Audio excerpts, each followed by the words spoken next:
Who doesn't love a good bit of death? Whether it's killing Nazis or zombies or aliens or Nazi zombies or Josh Brown's fashion sense, I just love murdering things online. However, there does come a time when we need to take a more softer approach. You know what I'm talking about. Stealth. It's not a dirty word, it's just an alternative way of thinking. And you know what, sometimes in this day and age of just violence and bloodshed, maybe we do need to take more time and just chill out a bit. Try the way of the pacifist for once. So gather round, my children of the corn, put down your weapons, whatever they be, that rusty spoon, a shoe, I don't know, and let's talk about 10 games that let you get through the entirety without killing a single person. With this in mind, I'm Jules, and that's the exact title that we're probably going to use. If not, I'll re-record another one. But before we begin, don't forget to subscribe to stay notified. Ding, ding, done. Number 10, Ultima VI. Now, pacifist runs in the Ultima franchise are actually pretty common, but we're going to be focusing on the 6th entry in this franchise, as it's got possibly the most interesting way of doing things. It's very possible to travel the fantasy land of Britannia without killing a single person. And it's doable because of the fact that random monster encounters are actually quite low, and there's a ton of accessories that allow you to bypass them. You can even bypass the battles themselves by using invisibility accessories or potions. And the best part is that you can steal from enemies and actually get their weapons or items that render them useless. So therefore you can go the entirety of this game without shedding a single drop of blood.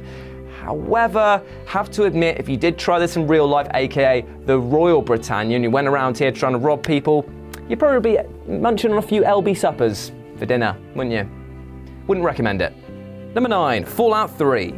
I love the Fallout series for many, many reasons, mainly the open, massive worlds, the variety of characters and enemies, and the rad scorpions that f*** up my day so much. But you can get past it without killing anybody.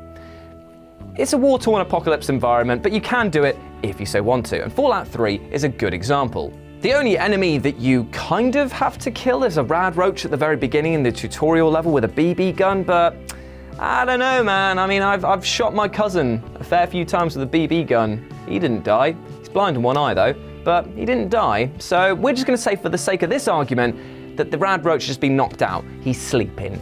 He's having a little kip.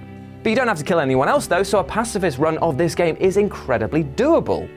Huzzah. That's not to say that it's quite easy though. I mean, there's a lot of sections that you're gonna have to sneak through, and let's just say the stealth in this game isn't great. It's not great.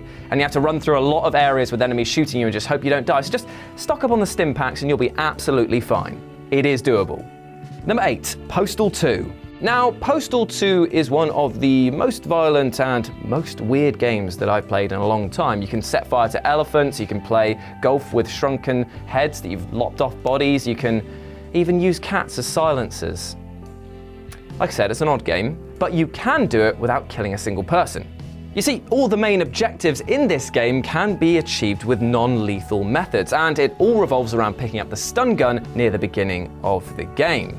With this, you can get through pretty much every hostile environment with no fatalities. It's meant to be a game, about going mad and killing everyone and going crazy.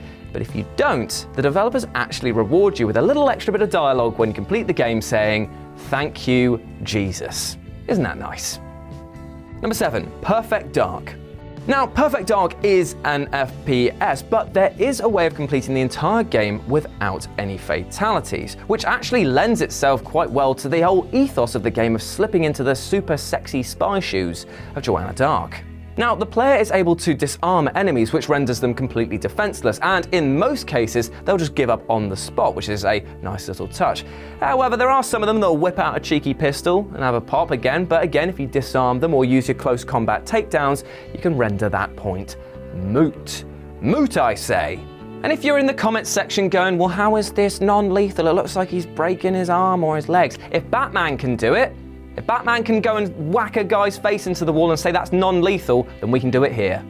Number 6, Deus Ex: Mankind Divided.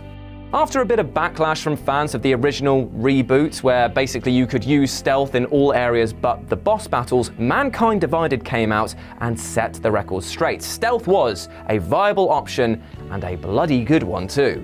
With the use of conversational skills, aka my ultimate seduction technique, and tranquilizer darks, aka your mother's ultimate seduction technique, there's my one per list, it was totally possible to go from the start of the game to the end without spilling any of that sweet red stuff. In fact, it created such a good experience that a lot of players say that this is the ultimate way to play the game, using logic and puzzle-solving skills rather than brute force. Yeah, I guess it's worth a try. Number 5, Dishonored. Not only are pacifist runs possible in Dishonored, but they're also actively encouraged. As you get more points from the game, the less lethal your takedowns are, and you can only get the true, really good ending without killing a single person.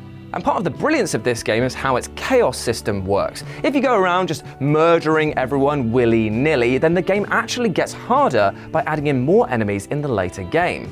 So technically, if you play it as a pacifist, the game gets easier. And it actually gives you more content, as in order to do the non-lethal takedowns, it often requires you to do little side missions as well. So more bang for your buck, even though you're not banging anyone. Just like me. Number 4, Metal Gear Solid 4 Guns of the Patriots. Now, the Metal Gear Solid franchise has always been an interesting one when it comes to pacifist runs, as many of the games obviously promote this whole stealth tactical espionage stealth system. But Metal Gear Solid 4 was the only one that let you do it and not have to kill any of the bosses. All of the previous entries, you did kind of have to take down at least a few people along the way, but in Metal Gear Solid 4, not the case. In fact, if you took them down in non-lethal ways, you'd actually get slightly altered cutscenes when they passed out, which is admittedly a very nice touch. And if you managed to get to the end of the game without killing a single person, you'd be rewarded with a ton of unlocks, including, in a kind of weird way, the infinite ammo bandana, which I guess means that in your next playthrough you can just go absolutely ham with your bullets. Win-win. Number 3, Mark of the Ninja. Now, very few games nail the feeling of being a ninja, but Mark of the Ninja, unsurprisingly, absolutely does. It gives you the toolset to evade, confuse, and dodge past enemies all the way from start to finish. And the real fun does actually come from not using the flesh-eating insects or the throwing knives, which is an odd statement to say, and diving past enemies, using the sort of like tricks at your disposal to just confuse them, distract them, lure them out. That's where the real fun comes from. Because if you do, it becomes less about using your expertise, weapons knowledge, and more about being a puzzle-solving game, as you have to wait for the right time and get everything lined up to make it through in one smooth motion. And you know what? When it pays off, it is truly satisfying. Number 2, Thief, the Dark Project. Now, the whole point of the Thief series is to cast you in the role of a master thief, so of course stealth is going to be a viable option. And Thief, the Dark Project excels at this, allowing you to stick to the shadows, slink past guards, distract them. It's just lovely, because it makes you feel like an ultimate heist man if you manage to pull everything off in one successive move. Successive. It's all about patience in this game, waiting for the ultimate opportunity to present itself and everything to line up perfectly.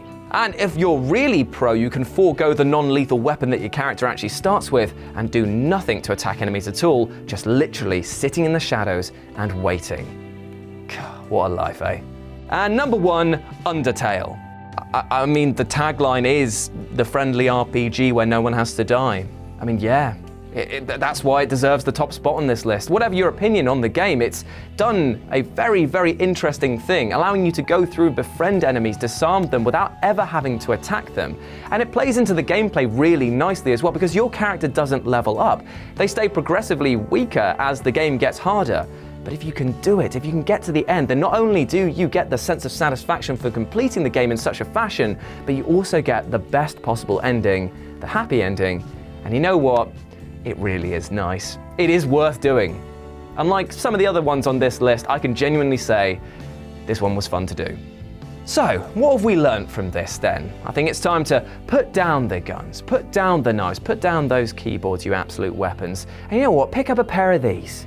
A pair of good old-fashioned thumbs up. Because no one has ever hurt themselves with a good old And there we go. Those are 10 games that you could get through without killing a single person. Let me know what you thought about that down in the comments section below. And as always, I've been Jules, you've been awesome. Go to follow me here at RetroJ with a 0 on Twitter, or What Culture if you're feeling that you want to follow the main account. And I'll speak to you soon. Bye. Hey guys, thanks for watching the video. Don't forget to subscribe below, and if you're looking for more content like this, then try a few things that are floating about around my ears. It might be fun. I can't promise it though, but it might be.